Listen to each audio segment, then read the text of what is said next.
যুদ্ধবিরতি চললেও গাজায় থেমে নেই ইসরায়েলি বর্বরতা। উপত্যকাটির বিভিন্ন এলাকায় হামলা চালাচ্ছে নেতানিয়াহু বাহিনী। এতে রাফা, খান ইউনিস, পশ্চিম ও উত্তরাঞ্চলে বেশ কয়েকজন ফিলিস্তিনি হতাহত হয়েছেন। ইসরায়েলি সেনারা গাজার দক্ষিণ ও পূর্বাঞ্চল নিয়ন্ত্রণে রেখেছে। অর্ধেক এলাকা এখন তাদের নিয়ন্ত্রণে। এতে গত অক্টোবরে স্বাক্ষরিত শান্তি চুক্তির বারবার লঙ্ঘন হচ্ছে বলে মনে করেন অনেকে। এর মধ্যেই মার্কিন প্রেসিডেন্ট ডোনাল্ড ট্রাম্প গাজার শান্তি পরিষদে রাশিয়ার পুতিন এবং বেলারুশের লুকাশেঙ্কোকে আমন্ত্রণ জানিয়েছেন। জবাবে ক্রেমলিন জানিয়েছে পুতিন বিস্তারিত যাচাই করছেন। বোর্ডে থাকবেন Trump, Jared Kushner, Marco Rubio, Steve Witkoff ও মার্ক রোওয়ান সহ অন্যান্য আন্তর্জাতিক ব্যক্তিত্ব।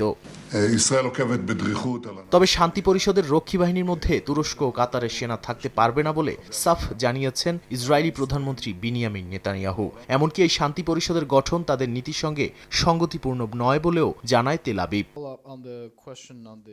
এদিকে গাজায় শিশুদের টিকা ব্যাহত হচ্ছে বলে জানিয়েছে জাতিসংঘ। শীত, বন্যা এবং স্বাস্থ্য ব্যবস্থা ধ্বংস হওয়ায় রোগের ঝুঁকি আরও বেড়েছে বলে জানায় তারা। 2 বছরের বেশি সময় ধরে চলা যুদ্ধের কারণে জরুরি টিকাগুলো দেয়া হয়নি। তাই দ্বিতীয় দফার টিকা কর্মসূচি ইউনিসেফ এবং WHOর সঙ্গে সমন্বয়ে শুরু হয়েছে বলে জানা গেছে। নাদিম মারজান, সময় সংবাদ।